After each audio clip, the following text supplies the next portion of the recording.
Welcome to the UIF Community Podcast. Before we get started, please keep in mind that this podcast is for educational and entertainment purposes only. The views and opinions expressed are those of the individual presenters and do not necessarily reflect UIF Corporation or its affiliates. As-Salaam Alaikum and greetings, listeners. On today's episode, we'll be joined by former NBA star and inspirational figure Mahmoud Abdul-Rauf.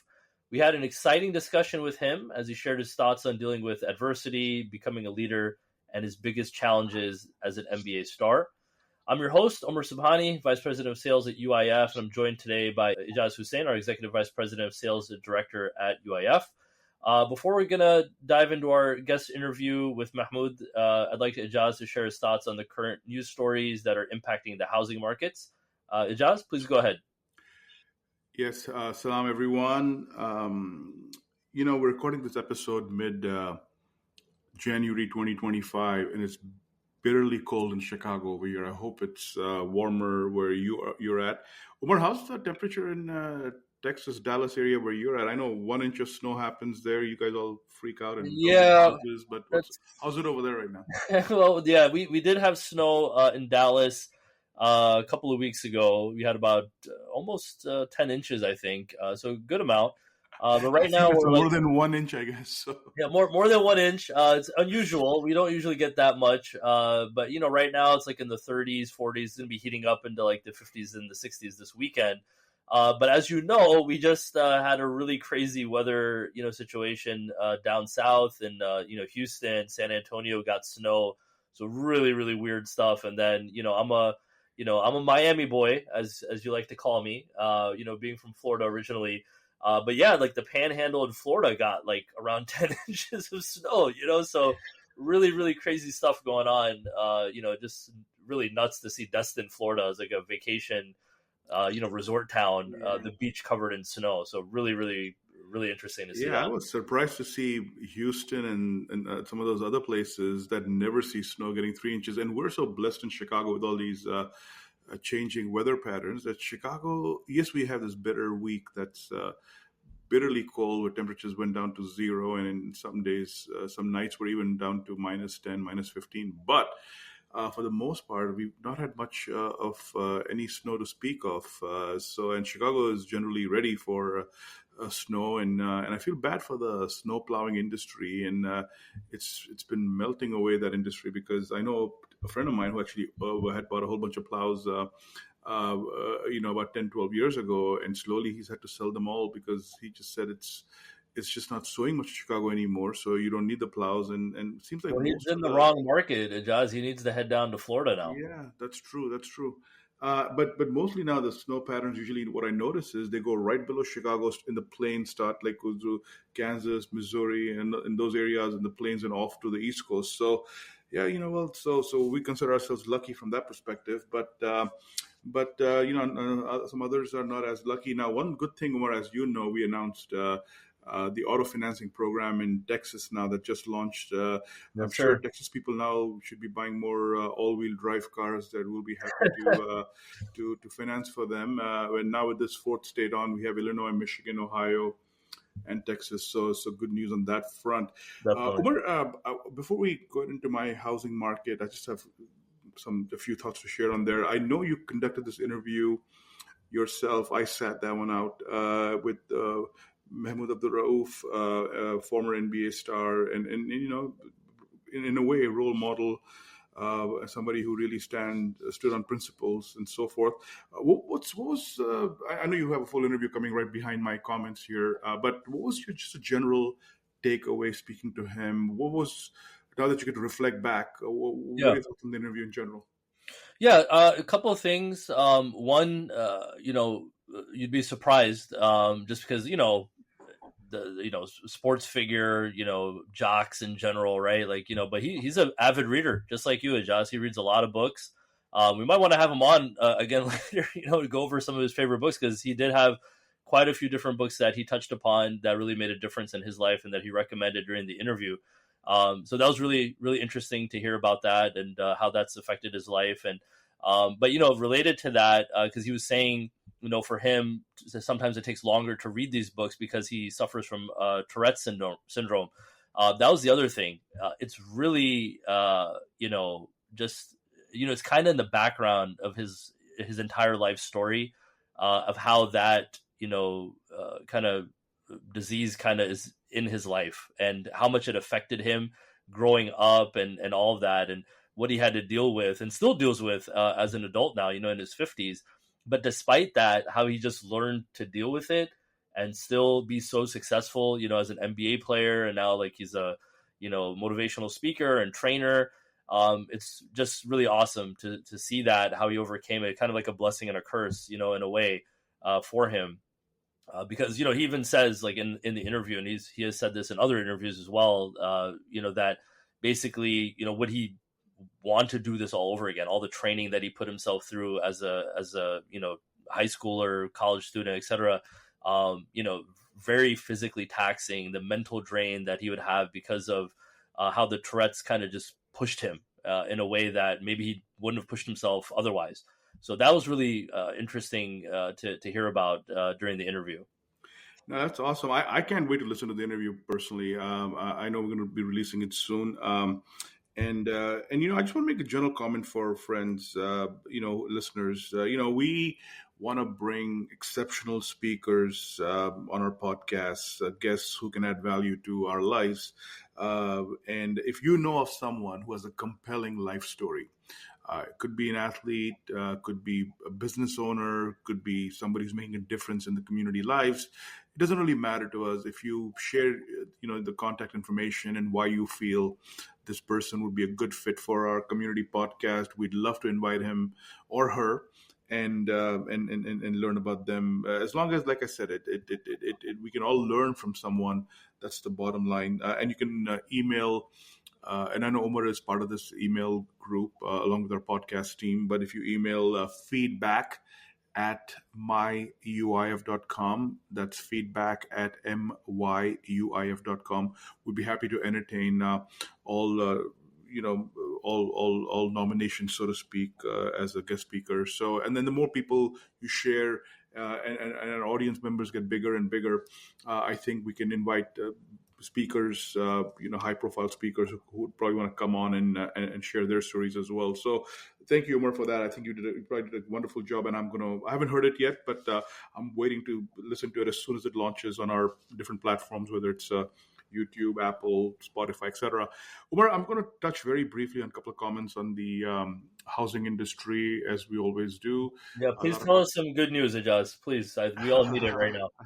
Well, I wish I could give you some good news, but I speak the truth and I keep it real, as people know here. So, good or bad, hey, it is what it is. So, not a big news on the housing industry since I covered the housing market outlook on the last podcast. If you have not listened to it, audience members, please listen to the housing market outlook. I covered much more detail. But the big story really was President Trump taking office, and the day he took office, first day he signed many executive orders, which you probably heard in the news. The one I'm going to talk about specifically has to do with the housing industry, and that was the emergency price relief for housing order. And this actually addresses the home affordability issue. I would probably call it a crisis in a way, because a lot of people are priced out of the housing market. A lot of younger people, especially, right, who are just starting their lives, want to buy a new home. It's hard because there's not much inventory out there. The mortgage rates are high.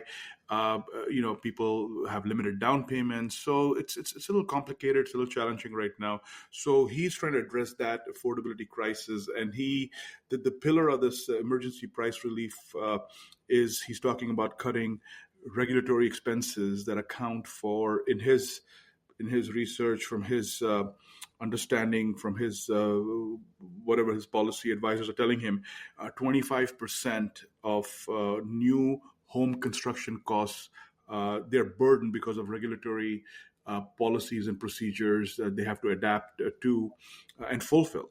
So he's trying to attack that by saying, let's cut those 25% of those expenses. Thereby, it lowers the cost of home building, and hopefully home builders will can build more homes, and you speed up the process. They can charge lesser for the new home and so forth. The problem with that is the critics that I've read, the counter argument on that is they're saying a lot of these 25% of these costs are mostly local and state governments issued and mandated. So they don't know how a federal executive order will really help. So, but at least I think he's putting it out there, sort of like a precursor to what's going to be coming. I mean, we know this, Umar, as you can attest to, the cost of appraisal, the credit reports, just to running our business has become so much more expensive because of a lot of the regulatory steps we have to sort of fulfill. And everywhere you see their expenses increasing for closing costs and so forth. I think hopefully, this snowball sort of rolls down the mountain, if you will, and we can see some relief in expenses. So that's it's a good, but let's see how it moves forward. One of the other things, though, critics are pointing out that, yeah, you might be able to do some good here. The problem is the tariffs that he's announced against Canada and Mexico now, 25% tariffs. The issue with that really is that a lot of the lumber to build new homes comes from Canada. And if Canada retaliates and starts putting their own tariffs, that could be problematic too, as well as the cost of new construction will go up because of the tariffs on lumber. A lot of the building supplies come from Mexico and China, where 25 to 60% tariffs now, if they are implemented, again, can be very expensive and inflationary for the housing industry. So these are some of the critics' counter arguments on this, and we're just sort of watching this movie and adapting to changing market conditions. But I do want to end by saying that for people listening on this, if you're in the market to be buying a home this year, you should start the conversation with your account executives. In our case, we call them financing consultants, so we can guide you correctly up front. There are a lot of little small steps that have to go into screening customers and maybe advising you beforehand how money has to be, how money can be viewed in the account, if you will, basically, right? So money has to be sourced, so we have to know. So there are little things that you have to prepare for. So it's good to have those conversations early in the first quarter. This way you're prepared if you are looking to buy a home in the second quarter, maybe even get a pre-qualification, pre-approval letter beforehand. So you're much better prepared and you're in the know and knowledgeable how to proceed. So that's, Omar, on the housing, on the stock market. I also want to touch upon that very quickly. Since Mr. Trump has been declared the winner, the stock market has been on an incredible high. And me being a student at the stock markets for the last 30 years, reading, studying, watching the trends, it makes me very nervous where we're at right now with almost all assets hitting their all-time highs, and sooner or later they're going to stop going up, and then when they start going down, people just don't know when to leave, and it could get very ugly very fast. So live in very interesting times, and again, we'll keep updating you all on where we see what's happening. But just be careful out there and plan prudently. So, with that said, Umar, I want to turn it back over to you, and I'd love to hear you interview with Mr. Rauf. All right, so we are here today on the UIF Community Podcast with a very special guest. We have former NBA star Mahmoud Abdul-Rauf joining us today on the show today. I'm very nervous, as you could tell, because I got an opportunity to speak with someone I grew up watching play basketball in the NBA, who was a Muslim American. Very inspiring to see him out on the court, being a star, hooping, and all of that. So it's awesome. Brother Mahmoud, thanks for coming on. We really appreciate it. No, thank you for having me. It's an honor. Yeah, thank you again. And just for those who don't really know your story, we have a lot of young professionals who, listen to our podcast, amongst many other people. But, specifically for those who don't really know your story, where did you grow up? What's kind of the background that you can share with them to give them an idea of your history, starting off, where you grew up and how you got into basketball?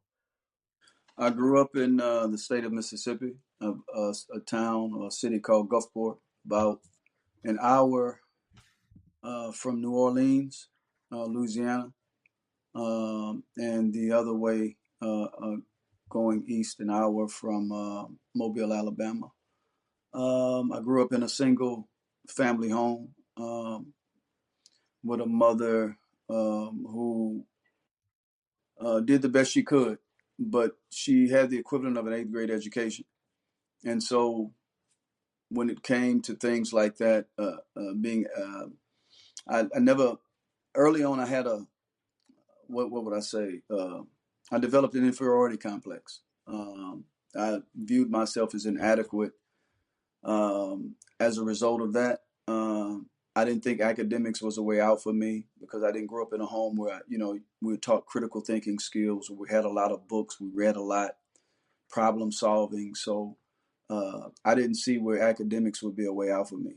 And growing up without a father had its own challenges as well. Growing up relatively poor.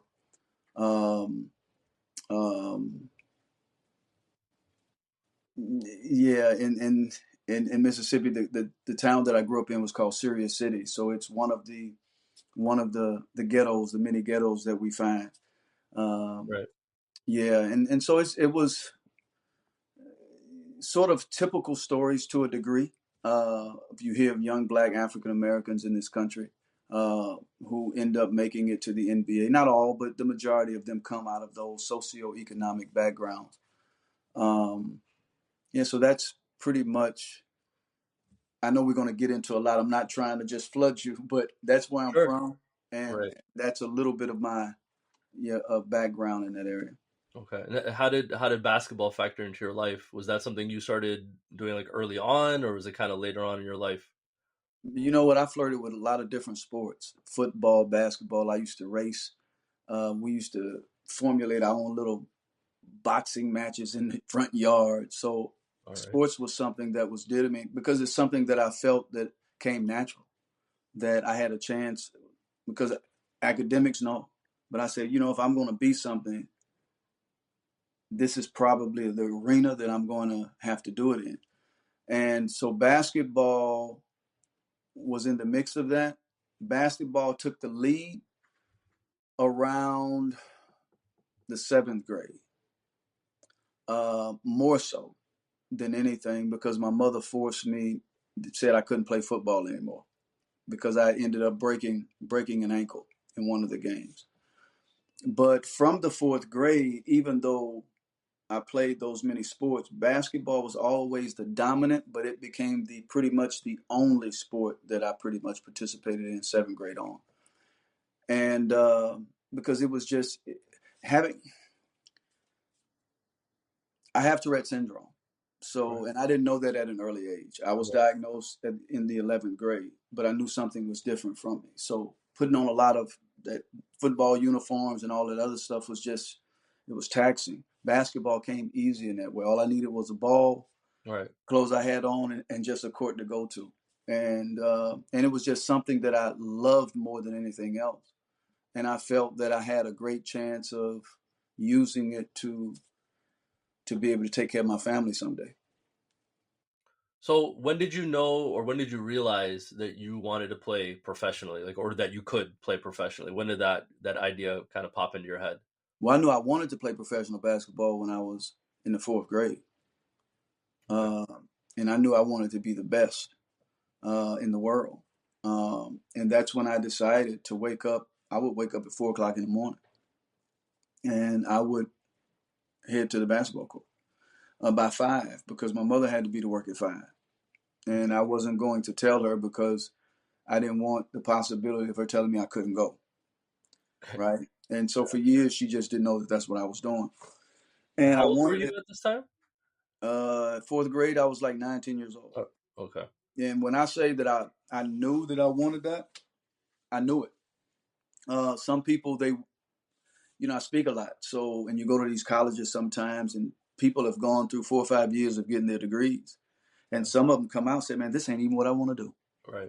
Right. I was fortunate to know this is what I want at that age. And it was also an element of fear, because I was scared. I didn't want to have a 9 to 5. I didn't want to be like everybody else. And because I didn't like the way it looked, waking up in the morning and the same background, the same dilapidated homes, the same, you know what I mean? Right. The same food supply. or lack of, I'm like, man, this is for the birds. I don't want this.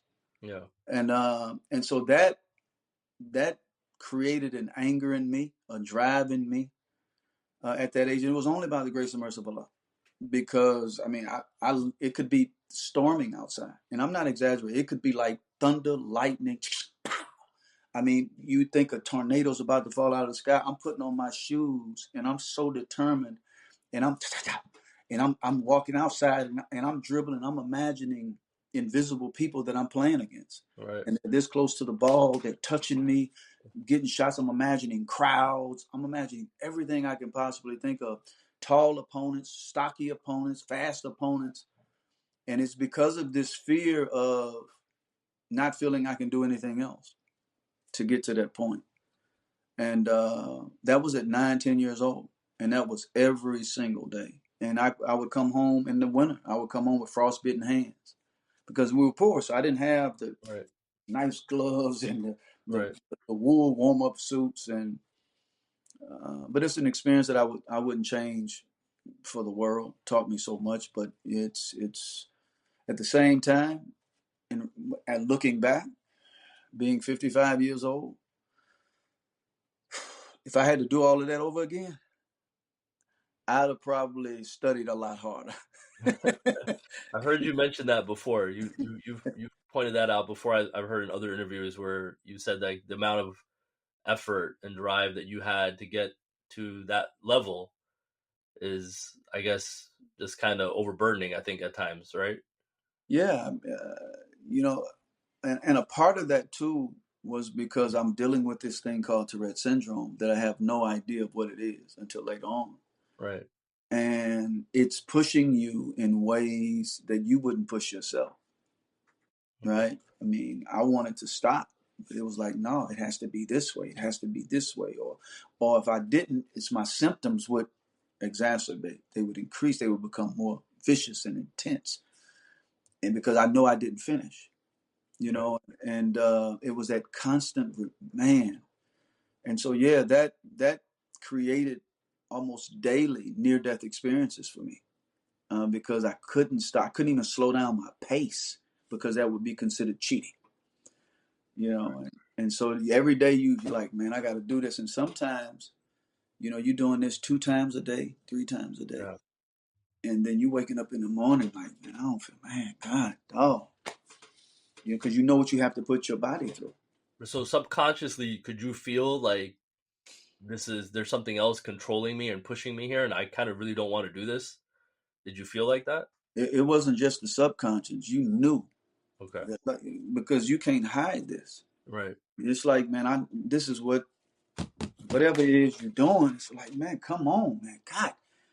Yeah. Can I control this thing? It's right. beating you up from the moment you wake up, and you're trying to navigate right through everything you're doing, trying to keep a balance, trying to appear normal, right? Trying not to, throughout the day, I'm holding my breath, tensing up, squeezing, almost every bit of me, and sometimes feeling like this is why you playing sometimes, right? Yeah. Or in between playing. And so that's taking more breath out of you. And then you're tensing up, and sometimes it feels like you're about to have an aneurysm. And you're jerking your body so hard. I don't want to do it now. So hard where you feel like you're about to hyperextend your elbow. Sometimes you feel like your brain is hitting your skull because you're snapping your head so hard. I mean, it's in your neck. It's like, my goodness, man, but you had to do it. It's like you had to do it to feel some type of normality for a very short time. And then it's back again. And you're touching something else, you're doing something else, and you got to go back. And it was day in and day out. And then what did you feel like in terms of like what did it take to excel in like high school, college, on that level? How much do you think it was God gifted versus hard work? That's a great question. I don't know the percentages. But the first question you said, how, uh, what did it take, I think, to Yeah, accept? what did it take to excel on that level? You know, it's a combination of things. Uh, Always the mercy of Allah. I don't care how much you work, how much you, Allah is always in the equation, right? There are people that were more talented, could jump higher, right? It just wasn't in the equation. But I think on top of that, I prayed a lot. Man, I prayed a lot. I wasn't a Muslim at the time, but I prayed a lot. I begged Allah, and I moved toward it. You know, it's a saying by, and I say this a lot, the saying, and I'm gonna keep saying it because it resonates. Frederick Douglass, he said he prayed for freedom for 20 years and never received an answer until he started praying with his legs. So not only did I pray, but I got up in the morning, and Right. I was consistent. Right, I didn't allow the weather conditions or things like that, or me being sleepy, to deter me. I also created motivators in my head. Everybody has motivators and things that make them tick. For you and me, it may be different. For some of those motivators was thinking about my mom and my family, trying to get them out of the ghetto. Right. I would watch television at night, almost religiously, 12 o'clock midnight, and I would see images of starving children, and it would just bring me to tears. And I would beg Allah, please put me in a position to help people someday, because I know what it feels like to be hungry. I know what it feels like to be invisible, you know, being a Right. black man in this country. So many other things, right? That was a motivator for me. I would think about opponents that I had to face that I had no idea. I would create these opponents in my head, be ready for them. That was a motivator. So, and there were others, but some days thinking about your mother may not be the strongest, so you have to pull from that other one. And Right. so those were things that I kept in my head. Mental imagery, envisioning myself. And I didn't even know that name until I read something on Pete Maravich years later, and he was talking about mental imagery. I said, oh, that's what I was doing, right? But I would envision, I would come home and I would sit and I would envision, and I would close the blinds and I would envision how I wanted my future to look. I would envision how the arenas would look, the crowds yelling and screaming, you know, me doing this and me doing, and I would envision it like I could almost see it and feel it. And so these are things, and then I would challenge myself. I wouldn't get comfortable. I would always try to, whatever was comfortable, I try to create scenarios that made it more uncomfortable to become comfortable again, then make it more uncomfortable. Right. And I'm always challenging myself, seeking out opponents, right? If I'm on, and I'm, this is just an example of, and this applies to everything. I don't care who you are, what your profession is, but I would, on the court, I would recognize my surroundings and say, oh, this guy's great defensively. I go, hey man, guard me. Yeah. This guy was great offensively. I'm guarding you, Right. because I knew that was going to make me better. I played against older people constantly because they were stronger, faster. Yeah. And so these are the things that I think, by and large, for sure, the sacrifice, the the the management of your time, the rest, it's like a holistic Right. approach. And even at that age, that's why I say it was by the grace and mercy of Allah that I had that mentality. I was a professional Right. before being a professional. Right. You know, and I think that contributes to increasing your chances by far, exponentially, to becoming successful. No, that's fantastic. I mean, that makes a lot of sense. We did a book review a few episodes ago on a book called Atomic Habits. Oh, yes. Yeah, are you familiar with that book? I haven't finished it, but yes, I am. I got Yeah, it. so I have it back here on my bookshelf, right? But awesome book. A lot of what you're saying, kind of these triggers, like you got to set stuff up, like Yeah. motivators, things like that, to kind of push you out of bed, get uncomfortable, you know, being comfortable, being uncomfortable, right? Like we tell our sales team, you know, at work here all the time. I manage our sales team here in the Midwest. And that's what it's all about. Like if you're comfortable, that means something's wrong, right? Like you gotta be challenging yourself professionally. What are your, you know, if you have certain goals, all right, what do I need to do to exceed those goals, right? Just leave them in the dust, right? Like on a day-to-day basis, And you're talking about like at your age, waking up at 4 a.m. That's amazing, right? Just getting up and having that consistent habit. And I remember all these interviews now that we've seen with Kobe, where he talks about going to the gym at 3 and 4 in the morning, all that type of stuff. So all the greats, yourself included, that mentality is there, right? Of getting up really early before everybody else is up. Kobe was just he was kind of like a psycho, right? When it came to that, where he was like, I knew a player on the East Coast was already up. So I was going to wake up early because I'm on the West Coast. And to me, I was like, that doesn't really make any sense. I mean, there's time zones, but I get what he's saying because he's making something to motivate himself to get out there and do it and be like on that grind where he's just like, nobody's going to outwork me. Nobody's going to do me in what I'm doing here and this craft that I'm working on. So, people I feel like in every profession can like take, definitely advice from you here and benefit from that. Do you want to add something there? No. I just, look, we all share in this human experience. And you just said it, I'm just saying it in another way. Whether you're an engineer, a doctor, a garbage man, a great husband, whatever it is, we all have similar features and similar things that motivate us. So, and everybody has a story, and everybody's story is impactful in its own way. You can tell me your story. Oftentimes, unfortunately, it's the ones that have notoriety. They're in the public eye. Their stories are often told and shared above and beyond other people's story. But if you just listen to people and they just talk about their life, every person you listen to have something in there because we share the human experience. Oh man, I can relate to that. Right. Oh, that makes sense. Yeah. I do that. But some people do it on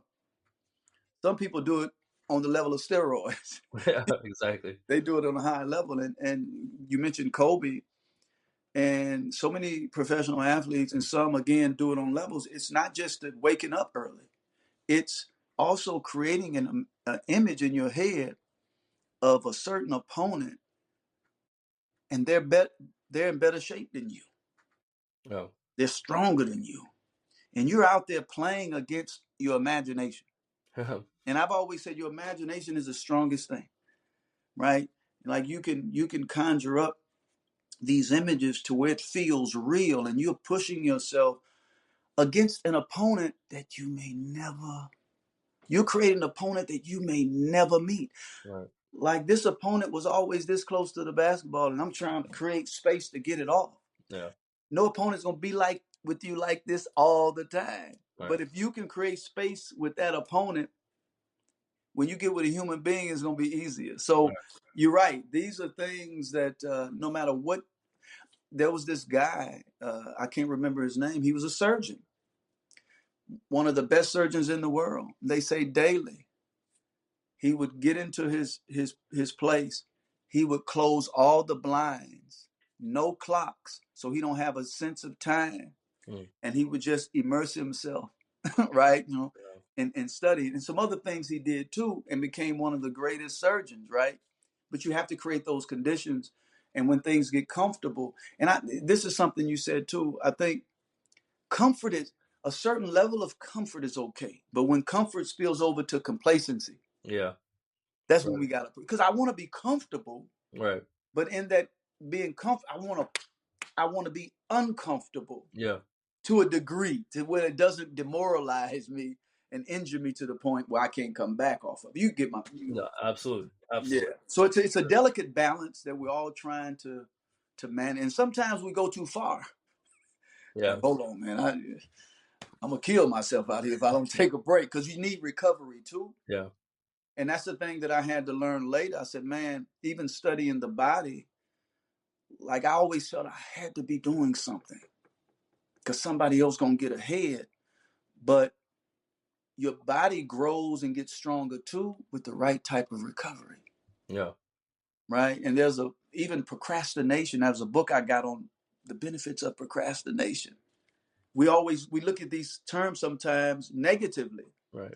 But there's a wisdom behind sometimes just detoxing and decompressing. Right. And so, but it's amazing, the science of how life works in the human being, how to maximize your potential. Right. Like you can't go 1,000 miles per hour all the time, right? You gotta slow down and just, smell the roses and just kind of soak it in sometimes. And then, okay, now I'm replenished and let me get back out there, right? Like, I think a lot of people are coming into the new year. They probably had time off work and they've been spending time with family and all that. And now they're kind of recharged. And, this is the time of year they talk about, the gyms are usually the most packed, right? At this time of the year. Yeah. And that's great. It's great to have that motivation. But like you said, if you don't have those habits, it's not going to last, right? So you got to put in the daily habits, I think, having that sustained greatness, sustained energy. So like it'll last you the whole year. And, you see the benefits, like it's a healthy, you have to have healthy absence from things. Yeah. Sometimes we think that, oh, I'm trying to be a professional athlete, I have to consume myself for being a professional athlete all the time. Right. No, and there's a term now people use a lot about this intersectionality, right? Yeah, right. Sometimes going to watch a movie on somebody's life, spending time with your family, like you said, to sometimes removing yourself from something. But what you're doing outside of that, whether it's, let me go play some ping pong, let me go throw some football, let me go do a little martial arts. Right. There's an intersectionality that occurs that it ties into what you're doing. And oftentimes you come back to that thing hungrier because you took a break from it. Right. If you love it. Yeah, that's a good point. If you love it. So sometimes people get burned out because they don't have other things to do that can complement what their profession. And so just like when you're working out, there's certain exercises that they said a basketball player is going to enhance their movements more than if they did something else. However, I would still do those things because you have 800 muscles or so in your body. And so try to maximize all it, because you just never know what position you might be in, right? Because you start to plateau as an individual if you're just doing the same thing day in and day out. There's a benefit to it, but also there can be a harm to it if you don't explore other things that could bring it all back together. And this has been my experience. Yeah, this has been my experience because I flirted with basketball. I mean, I played basketball, I played football. I used to play around with baseball. We did boxing and all of that stuff. And you start tying this stuff in. Like, wow, man, I could use this for this in basketball. Right. Yeah. That makes sense. Yeah. So.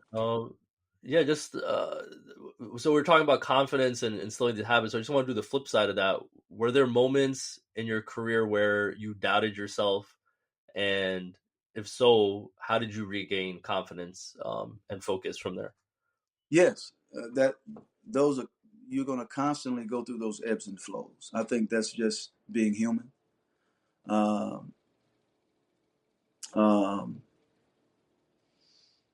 doubted myself a lot, but not to the point where it paralyzed me. I doubted. It was enough doubt to make me hungry because I didn't want to be in that position to doubt. I'm small. In Mississippi, there are not a lot of people that I heard at that time, even though now, the names come up. But so when you don't have them at the time, it's like, man, and most of the people you look at are big and tall. Like, man, it's harder. It's going to be harder for me to make it. Yeah. Element of doubt, right? You think about at that time too, going to college. I'm not great in school. Yeah. What if that deters me? What if there's injuries? A lot of things into your mind, but the right amount, and I'm not saying it's a great thing, but the right amount, if you love something and you want it bad enough, you're gonna tackle that doubt by going to put in the work because you don't want to doubt that. Okay. You want to go in with confidence. So it's and I hope I'm making it make sense. No, you are. Yeah, I would just want to ask you, like, so how do you know, like, so if someone's dealing with doubt, for example, I don't know if I can do this job. I don't know if, this career is right for me, etc. And they're already in it, they're working, etc. I mean, maybe it is not good for them, right? But assuming they're already in it, and they've invested the time into this career, for example, or whatever that they're doing in their life. How would you, like, in your example, how did you kind of dispel those doubts? Like, what was the mechanism that you was it just kind of your motivation was just overarching? How would you explain that? It's a combination of things. I would continue to work. I would continue to push myself. The more you push yourself, you see yourself improving. As you're improving, confidence grows, right? Your courage grows. But also, I would find things to, piss myself off. Yeah. Like, man, who are you, man? I do a lot of self-talk, right? Are you soft? Right. They can do it. What makes you think you can't do it? Why are you doubting yourself? Yeah. Right? You're stronger than that, because if you want to be great at anything, you got to practice. Sometimes we think practice is the physical. No, it's the mental too. Yeah. It's the envisioning things until the point where you feel it, right? Where you could see it. And so I would sit there and I would get angry at myself, to the point where it would make me so angry, it would get me up, and it would put me in positions to go and challenge myself and put myself in certain scenarios against people that were older and stronger, and to keep on going. And as I do that day in and day out, your confidence is going to grow. Right. Because consistency in anything. Healthy consistency is the key. And just keep challenging your, there was what's his name? Zig Ziglar, a famous, yeah. Right. And he had this story, and it's about, again, creating an attitude about this. I'm gonna make it shorter. Guy came in on the train, the big wigs, the presidents and everything. There was a guy out there working. President get off the train. He calls this guy. I can't think of his name, but let's just say Jim. Say, Jim, come on. Workers are looking. Jim goes in. They spend about an hour and a half talking, eating. Jim comes out. Say, man, you were just with the president. How do y'all know each other? He said, oh, man, I've been knowing him for about 20, 30 years, man. We came on his job together 20, 30 years ago. He said, well, how is it that you still working and he's the president? He said, oh, when we came on this job, I was working for $2.50 an hour. He was working for the railroad.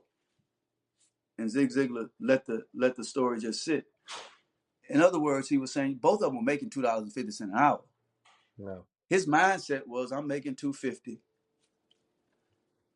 Zig Ziglar's like, I'm making $2.50, but my attitude is I'm gonna own this. Yeah. I'm gonna be the president of this railroad.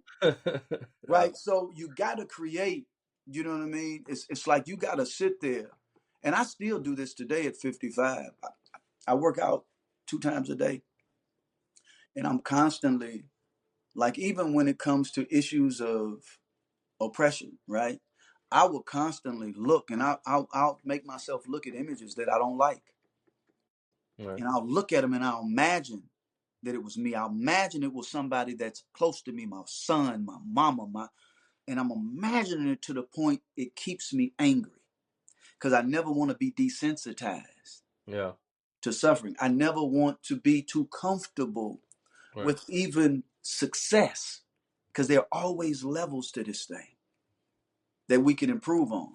And I'm constantly trying to practice all of those things in my life, to never lose sight and never get complacent and too comfortable with anything.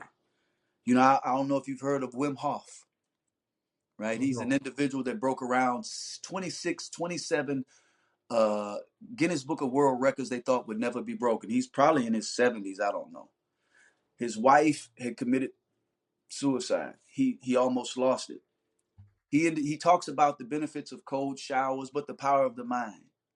He ended up swimming, I think, in an Olympic pool underwater. I don't know how many times. He climbed Mount Everest with no shirt and shorts on.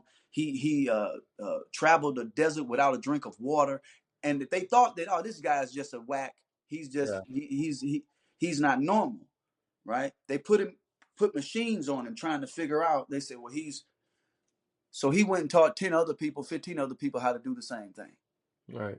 Right. And so I might be going off on a tangent. It's constantly, like, even at this age, I'm constantly trying to do things, not get too comfortable with hot water, making myself take cold showers, but not to get too comfortable with cold showers, sleeping on the floor, sleeping on my couch, sometimes sleeping in my bed. Right. I want to always be hungry, and I always want to be humble. And that recipe for me, hungry and humble, keeps me pushing, right? Until I can't push no more. And everything I do, I try to do that, and that's been a carryover through my training all of those years in sports. Bruce Lee talks about carryovers. He had a protege and said, look, let's run 2 miles. I don't want to run, Bruce. He said, come on, man, let's run. And as they began to run, the guys huffing and puffing. Bruce said, let's run 3 more. He said, Bruce, I can't. I'm about to die. He said, I'm going to die. Bruce casually said, well, die then, and kept running. The guy gets angry. Then all of a sudden, but in his anger, he finishes the race. At the end, they say, well, Bruce, why were you so callous with this guy? He says, because when you give up on yourself, you give up on everything. You give up on your relationships. You give up on your business. He said, there are carryovers to everything. Yeah. Don't give up. So this is... No, that's amazing. Yeah, through sports, through all of these things, it's through what you do, whatever it is. If we just hone in, you say, hold on, man. If I can stay up all these hours and study, if I can do this, then I can do this. Right. And this is just not cliche. This is real talk. Like, I can do this. Right. I put the discipline in this and got here. I can do it in this area and this area. What's stopping me is me. Yeah, I think that's... No, you're 100% right. I think that one of the things people forget, and I had some imam was mentioning this, I think, during a khutbah once, but that we forget the trials that we go through in life, that we just kind of discard the memory, and we don't remember you got through that, and we forget, and it's like like the next hard thing comes. I don't know how I'm going to deal with this. But you forgot that you already went through this thing in your life, or that thing, and we forget those things, those challenges that we already faced. That it just, I guess, it's human nature. We just we just see the next difficult thing that comes up in life, and it's just like, oh, what am I gonna do? It's so hard. I'm just gonna give up and roll over. And it's like you forget, like like you said, like if you have those memories, those kind of core memories, I guess, that, hey, look, I've had challenges in my life, right? Like I had difficulties. And I overcame those obstacles. Those should inspire you, right? They should motivate you, right? But I think as humans, we kind of block those memories out, or we just casually, once it's over, it's done, alhamdulillah, thank God, it's over with, and now I'm just gonna dump it in the memory hole. But we don't hold on to those things. Like, yeah, you know what? I did do that, right? I did accomplish that. I can do this new challenge, right? At work or at school or whatever it is. And unfortunately, we sell ourselves short, and what we're capable of achieving. And that's big that you say that, because there's a book that I gave to this agent that he ended up giving to a lot of NBA execs, and it's a very simple book. I mean, when I say simple, it's a simple read. I have Tourette, so it's going to take me 2-3 days to finish it, but you can probably finish it in a day. And he said, man, it's stuff that we know, but it's reminders. Yeah. And the book is called Chop Wood, Carry Water. And it's basically talking about falling in love with the process of becoming great. So as you're talking, we forget selectively the process, because we live in a society that's fast information, fast food. So we expect things to be fast. Right. Nothing in life, and we all know this, but it's great to rehear it. Nothing in life that's worth having happens fast. Yeah. It takes time.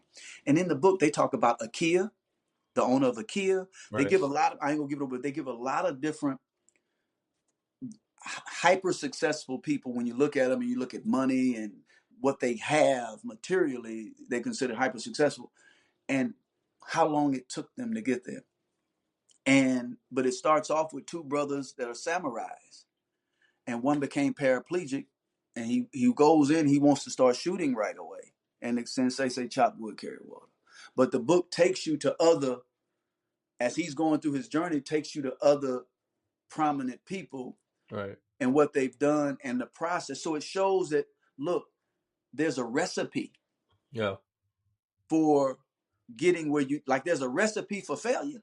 yeah, You're never going to talk to a successful person. I would have these conversations with my children, and they can say, well, I slept all day. I didn't sacrifice. I wasn't consistent. I had the wrong type of relationships. I didn't really, work hard. No. The adjectives and the words are going to be, man, I sacrificed. I worked hard. I prayed. I was consistent. I was conscientious of this. I networked. I did this. There's a recipe. But also keeping in mind that, look, you do what you can. yeah, You move, but the outcome is all in the hands of Allah. right, But you increase your chances absolutely, by far by following the recipe. absolutely. And that book is amazing. And it took him 10 years to become a samurai, to master it. You know what I mean? And the stages he went through. But and we have to remember that. My older brother kept talking about, man, I want to make $1 million, I said, David, focus on your craft. Fall in love with something. If God wills, the $1 million will come. If not, you falling in love with something and it doesn't feel like work and you enjoy it. I said, you look at me when I made it to the NBA and it seemed like it happened overnight. I said, but from 9 years old to 21 years old, I never got paid. Right. Yeah. Anything could have happened. Yeah. And so we have to remind ourselves, just like you said, look, man, if I did this and I went through this, I can go through this. That's right. No, for sure. Then moving to the next topic real quick. So for leadership, I wanted to ask you, who are some of the most influential leaders or mentors that you had in your life, and what were some of the lessons that you learned from them that you can share with us? Oh, wow. This is going to be somewhat funny. A lot of the people that influenced me and led me, I didn't know personally. I got it through their stories and their books, right? Watching them. I learned a lot from growing up looking at Muhammad Ali, because I'm a people's person, but also I watch people a lot. And I think that you can learn a lot from people just by watching and listening, not necessarily them having to be, Yeah. at your beck and call. Right. And so, even when Allah says, I'm going to show you signs in the horizons and within yourselves, I've given you everything in the heaven and earth to sakhara, to utilize, right? And there's so much we can learn from. So, Muhammad Ali, the things that I would learn from reading the story and analyzing Malcolm's life, even, and not all of them Muslim, the Martin Luther Kings, even nowadays, when I read people's stories, the Arundhati Roys, the Noam Chomskys, you can gain some benefit from everybody. Obviously, when I became Muslim, the life of the Prophet, the Imams, the Khulafa, the personalities that exist in Islam. But there was this guy too at LSU, Gus Weil. They gave me a job because I said, man, I'm not doing construction work. I need to be ready for basketball. Yeah. And they put me in this office. Every day when I would come to work, I had to stay at the office all day. I didn't really do anything other than they had me in a room with a word processor and a phone and books. And I would be playing on the word processor. I'd be on the phone. I'd sleep. They'd wake me up. But every morning when I walked in, I would go to his office for about 10 to 15 minutes. And all we would do was talk. Just talk about life. But I learned when it was over, because he would talk to me about language, because he had a play on Broadway, all of this. And he would just sit and talk to me. And he would bring up sometimes Kareem Abdul-Jabbar, certain athletes and how they articulated things and bop, bop, bop. Because I had an issue with, we talk, yeah. Right? And I remember when I got back when that summer was over and when the season started, and when I was asked questions by the media, he was training me during that time. But it wasn't like what do you call it? So direct. Yeah. It was an indirect method, just having a conversation, bringing up little stories and ideas. And man, just that in and of itself taught me so much about, because I think there's a saying by Imam Ali, speak to the level of people's intelligence. Other people may have said it, right? Knowing your audience. Yeah, right? exactly. Really paying, because not everybody's receptive to the same approach, right? And so just being in those environments, like, man, there's just so many ways of getting your message across and influencing people, right? And the patience that's associated with it. So there's a laundry list, man. I mean, I could mention so many people. Muhammad Al-Asi in DC, Salahuddin. There's a lot of women in terms of their stories and things that I've read. I just try to pull, if it makes sense to me, I just try to pull from those stories and learn from them. Yeah. I appreciate that. What advice would you give to young athletes or young professionals about finding and embracing their own leadership voice? Because like you said, we have young people who are starting off and they want to own the company, right? Yeah. So, or they want to rise up and be someone big and important, right? Or whatever it is they aspire. So what would you advise them on that? Man, Being a leader. there's so much to say. I would first start off, even when I was younger, and it's increased obviously as as I became a Muslim. I would, and I don't care how it sounds to people when they hear it. I would say first, or simultaneously, connect. Make sure that you build upon your relationship with Allah first and foremost. Because that's something that as a young boy, I give this to my family. Even though I wasn't a Muslim, they always taught me the value of belief in a higher power. That everything you have is as a result of this higher power. And also to pray for others more than you pray for yourself. There's a greater chance of succeeding. There's a saying, I think, by Albert Einstein or someone, that if you want to find yourself, lose yourself in the service of others. Along with that, I would say find something that you love. Because when you're doing something that you love, it's easier to do. You wake up looking forward to doing it.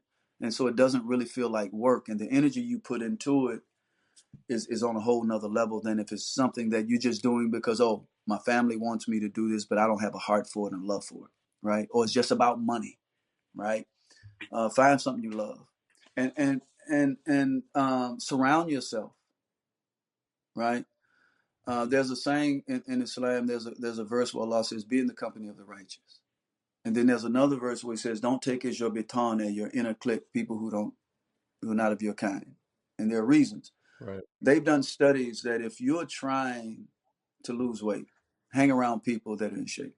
If you're not smart, hang around smart people. If you are trying to be moral, hang about moral people. Why? Because the more you're around, there's something that got them to that level. Their language that they use every day, their patterns of living. And if you're around these people, it eventually rubs off on you.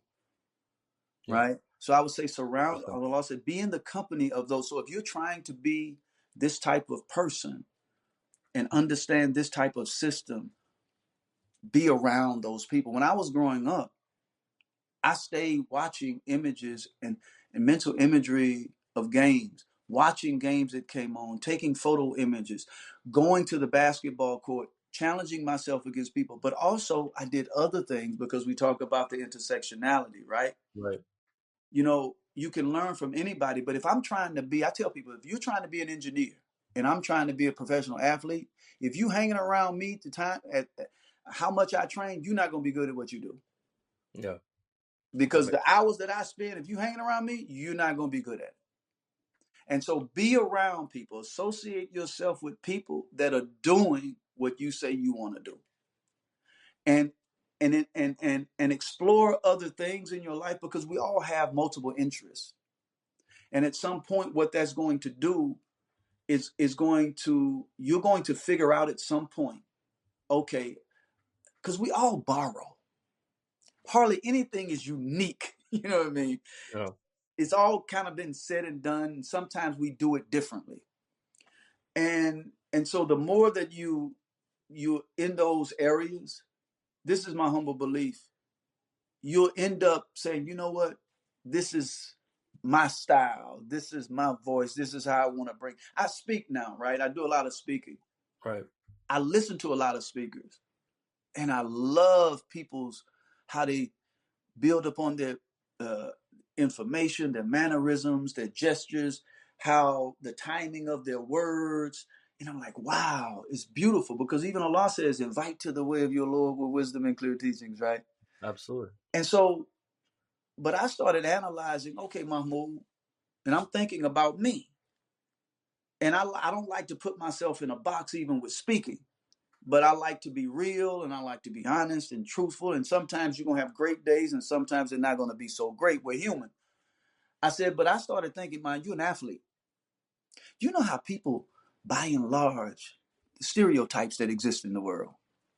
And I said, sometimes you could be talking. It's just like what they would say about blondes back in the day, right? Or if you're a Muslim or whatever, people have stereotypes. And so I said, you know, what one of my styles has been is this. It's because you're trying to be a benefit, you're trying to influence people, and you never know who's in the audience and how they're listening.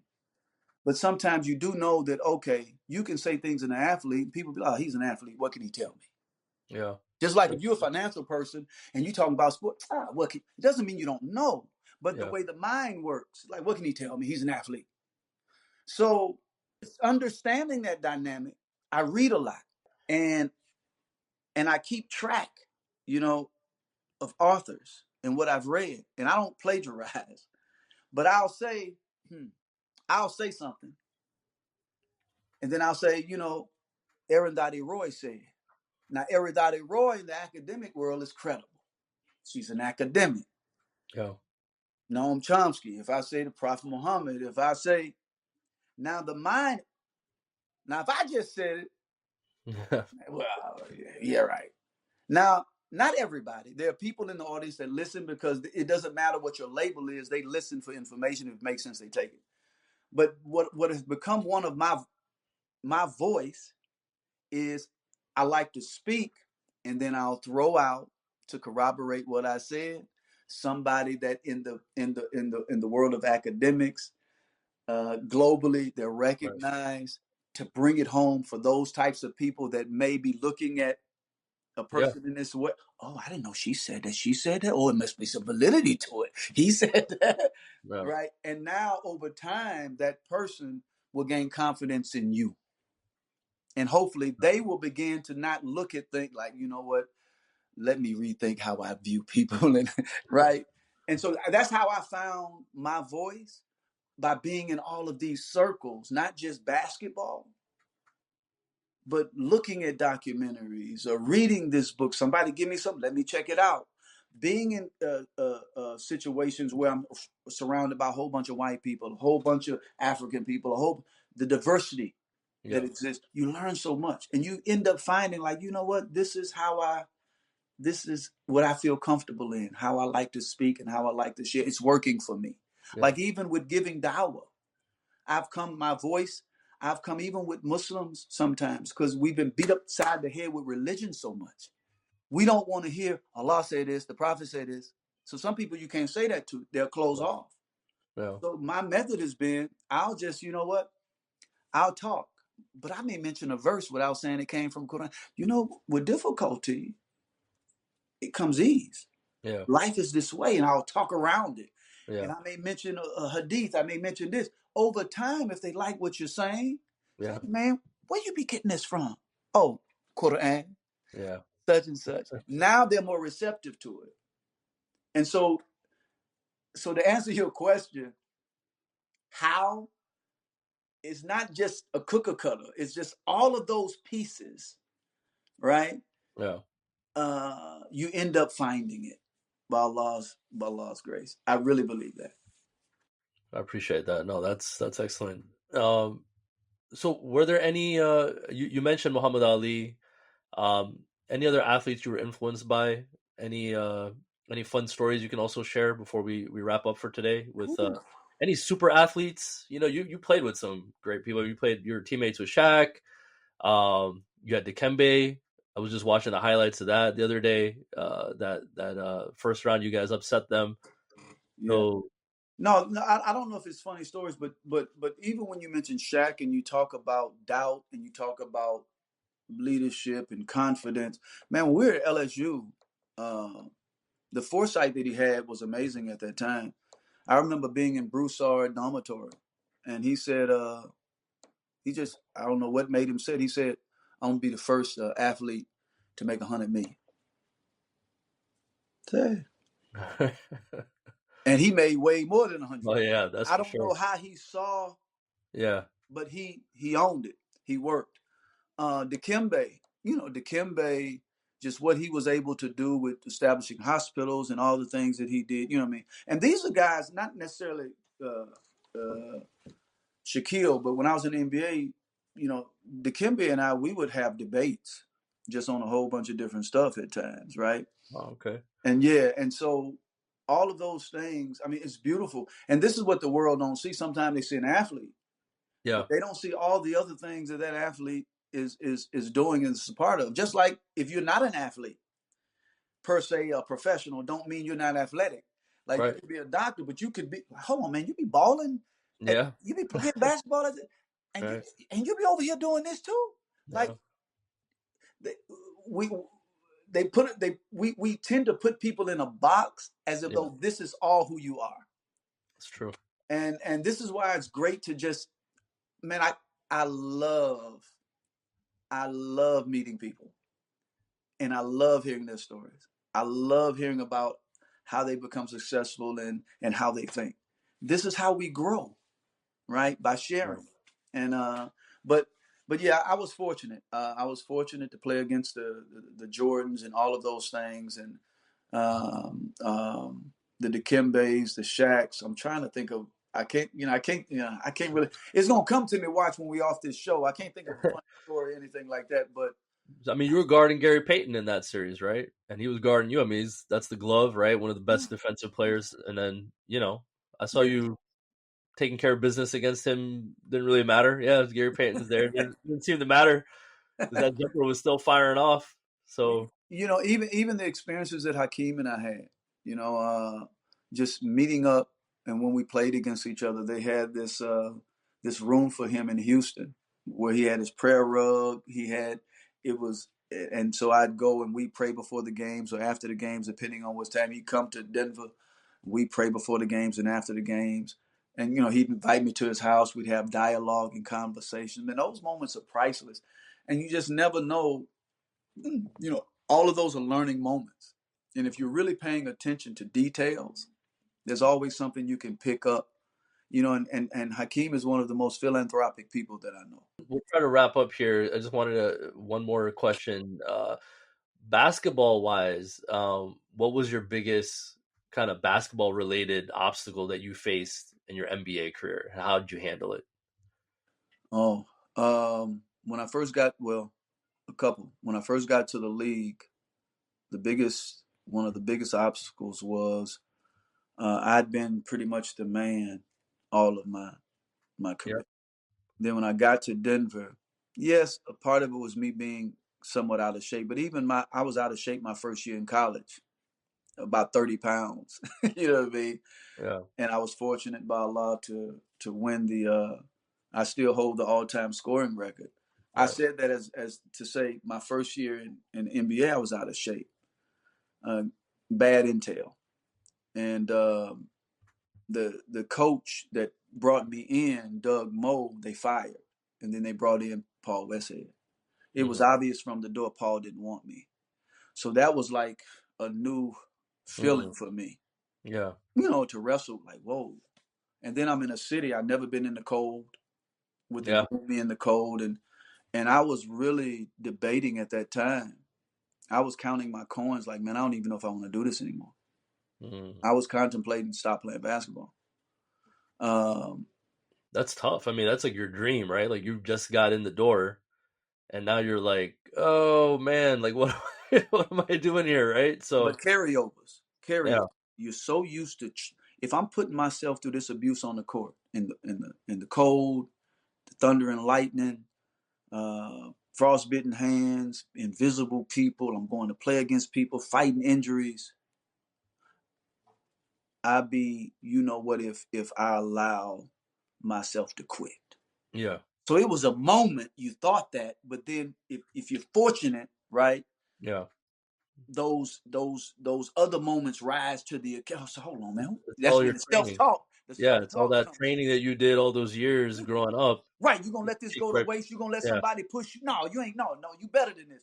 And so that's where the self-talk came back in, and I began to push it and fight through it. Make a long story short, the most improved, they fired him, then the most improved player, yeah, and I started to change also my approach to him. And I started to see the audience started booing because they're looking at a pouting athlete. And so I had to sit back and say, hold on, man. No, I got to approach this thing differently. So I started being more quiet. Take me out, I would just come out and I would just dicker, yeah, put me in, and he would play games with me. It was obvious. So that was tough. And then after, of course, you spend all of these years, developing your skill, you're making a name for yourself, your team is making headway, and then you say something that's not false, you say something that's true, but that the world don't like, and then they yeah. destroy your career as a result. Right. And when you do that, you're messing with people's livelihood and their families and everything, and not just their families, but all the other people they try to help. Yeah. And so, that was one of the toughest too. And you got again, Allah says you're gonna test us, but Yeah. give good news to those who are patient through adversity.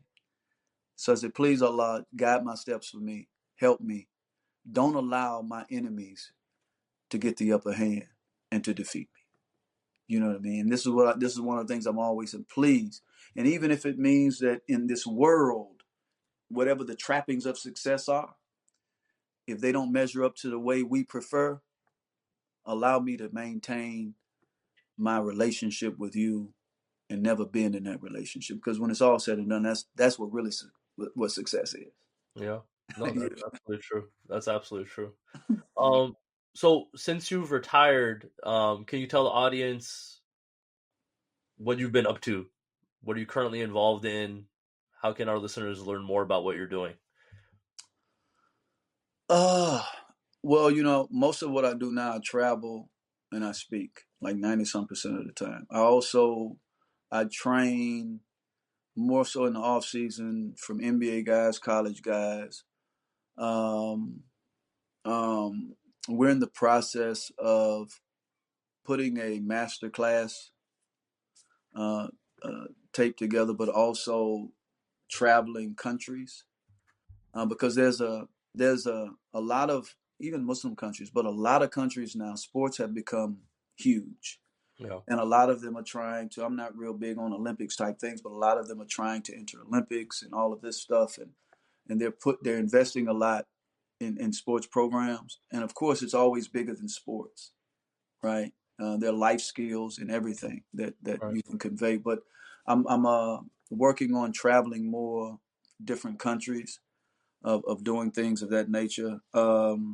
I'm trying to think. I know I'm gonna miss something. I got a lot, man. I'm trying to do. Yeah. I'm working on writing a memoir. Oh, amazing. Yeah, Okay. because there's some things. I mean, the book came out and it's true, but there's a lot of details Yeah. that were meant. A lot of travels, a lot of relationships, a lot of social political things that needs to be expounded on too.